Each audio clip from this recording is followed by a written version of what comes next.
Hello viewers, অজান এক্সপ্রেসের bike related ভিডিওতে সবাইকে স্বাগত জানাচ্ছি। ইতিমধ্যে আপনারা ভিডিওতে দুটি বাইক দেখতে পাচ্ছেন, যার মধ্যে একটি হলো হোন্ডা লিভো এবং অন্যটি টিভিএস স্ট্রাইকার। সম্প্রতি এই বাইক দুটি আমি চালিয়েছি, যার মধ্যে একটি প্রায় চালিয়ে থাকি, আপনারা হয়তো আমার অন্য ভিডিওতে সেটি দেখেছেন। তো আজকের ভিডিওতে আমি সম্পূর্ণ আমার ব্যক্তিগত অভিজ্ঞতা থেকে এই দুটি বাইকের মধ্যে তুলনা করব। প্রথমে একটু বলে নিই, 110 সিসির সাথে 125 সিসির বাইকের তুলনা করা উচিত নয়, কিন্তু এই ভিডিওতে আমি 110 সিসি বাইকের সাথে 125 সিসি বাইকের তুলনা করছি। কারণ একটাই, আপনারা যারা আমার ভিডিও নিয়মিত দেখেন তাদের মধ্যে অনেকেই এই দুটি বাইকের মধ্যে তুলনামূলক একটি ভিডিও দেখতে চেয়েছেন। তাই আমি আজ আপনাদেরকে এই বাইক দুটির মধ্যে যত পার্থক্য রয়েছে তা নিয়ে বিস্তারিত জানাবো। যারা এই দুটি বাইকের মধ্যে কোনটি কিনবেন সেই সিদ্ধান্ত নিতে পারছেন না, তারা চাইলে সম্পূর্ণ ভিডিওটি দেখতে পারেন। এবং সম্পূর্ণ ভিডিও জুড়ে আমি আপনাদের সঙ্গে আছি মোহাম্মদ সাইফুর রহমান সাইফ। শুরুতেই ডিজাইনের কথা যদি বলি, তাহলে দুটি বাইকের মধ্যেই কিছুটা আকর্ষণীয় এবং স্পোর্টি লুক রয়েছে। দুটি বাইকের ডিজাইনই বেশ আকর্ষণীয়, তবে ব্যক্তিগতভাবে আমার কাছে হোন্ডা লিভোর ডিজাইনটি বেশি আকর্ষণীয় লাগে।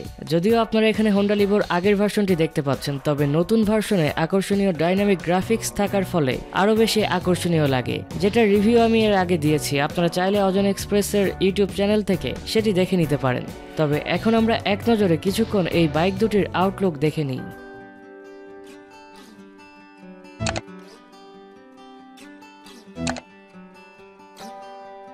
টিভিএস স্ট্রাইকার বাইকটিতে রয়েছে 125 সিসির ইঞ্জিন, তাই স্বাভাবিকভাবে 110 সিসির হোন্ডা লিভোর চেয়ে টিভিএস স্ট্রাইকারের থ্রোটল বা পিকআপ রেসপন্স যথেষ্ট ভালো ছিল।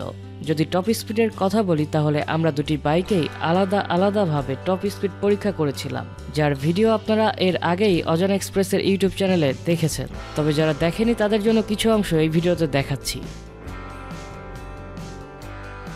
এই ভিডিওতে আমরা টিভিএস স্ট্রাইকার থেকে টপ স্পিড পেয়েছিলাম 95 কিলোমিটার পার আওয়ার এবং হোন্ডা লিভো থেকে আমরা টপ স্পিড পেয়েছিলাম 84 কিলোমিটার পার আওয়ার।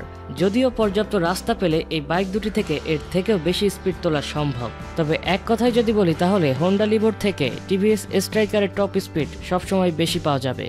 এবার কন্ট্রোলিং এর কথা যদি বলি, তাহলে দুটি বাইকের মধ্যে আমার কাছে টিভিএস স্ট্রাইকারের কন্ট্রোলিং কিছুটা ভালো মনে হয়েছে। এর পিছনে অন্যতম কারণ হতে পারে এই বাইকের পিছনের টায়ার হোন্ডা লিভোর পিছনের টায়ারের থেকে সামান্য মোটা। হোন্ডা লিভো চালানোর ক্ষেত্রে কিছুটা হালকা অনুভব করেছি, অন্যদিকে টিভিএস স্ট্রাইকার চালানোর সময় কিছুটা ভারী অনুভব করেছি। যদিও এই দুটি বাইকের মধ্যে ওজনের পার্থক্য মাত্র 6 কেজি। ইঞ্জিন স্মুথনেসের কথা যদি বলি, তাহলে দুটি বাইকেই বেশি স্পিডে ইঞ্জিন কিছুটা ভাইব্রেশন করে, তবে বেশিরভাগ ক্ষেত্রেই হোন্ডা লিভোর ইঞ্জিন কিছুটা বেশি স্মুথ ছিল। সেই সাথে হোন্ডা লিভোর গিয়ার শিফটিং অনেক বেশি স্মুথ ছিল, যেটা কিনা একটা ভালো দিক বলতে পারি। অন্যদিকে টিভিএস স্ট্রাইকারের গিয়ার শিফটিং কিছুটা শক্ত মনে হয়েছে। বাইকের ইঞ্জিনের সাউন্ডের কথা যদি বলি, তাহলে হোন্ডা লিভোর ইঞ্জিনের সাউন্ড কিছুটা ভালো ছিল।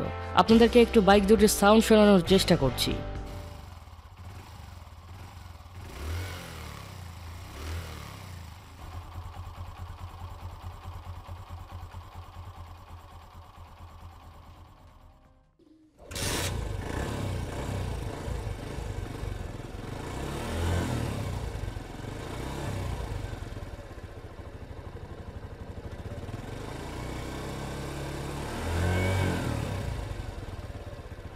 এবার বাইকের বিল্ড কোয়ালিটির কথা যদি বলি, তাহলে দুটি বাইকের বিল্ড কোয়ালিটি সমান মনে হয়েছে।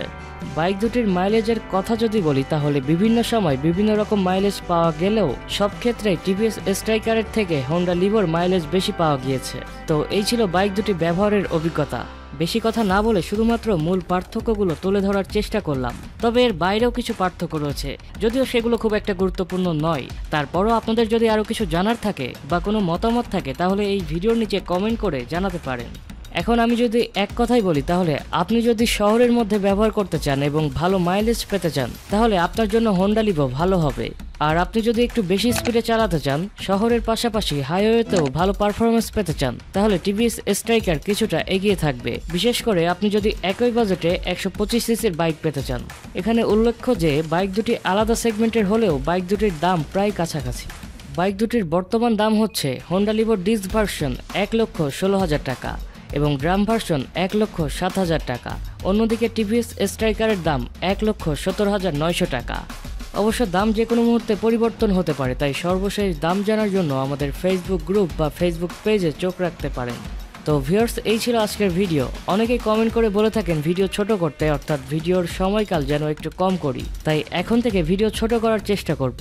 যাই হোক ভিউয়ার্স, আজ এই পর্যন্তই। দেখা হবে পরবর্তী ভিডিওতে নতুন কোনো বাইক নিয়ে কিংবা নতুন কোনো বিষয় নিয়ে। ততক্ষণ পর্যন্ত ভালো থাকবেন এবং যারা এখনো পর্যন্ত সাবস্ক্রাইব করেননি তারা নিয়মিত ভিডিও পেতে অজন এক্সপ্রেস চ্যানেলটি সাবস্ক্রাইব করে বেল বাটনে প্রেস করে নোটিফিকেশন অন করে রাখতে পারেন, যাতে পরবর্তী ভিডিওগুলো নিয়মিত পেতে পারেন। চাইলে আমাদের ফেসবুক পেজ বা গ্রুপে যুক্ত থাকতে পারেন। ধন্যবাদ সবাইকে।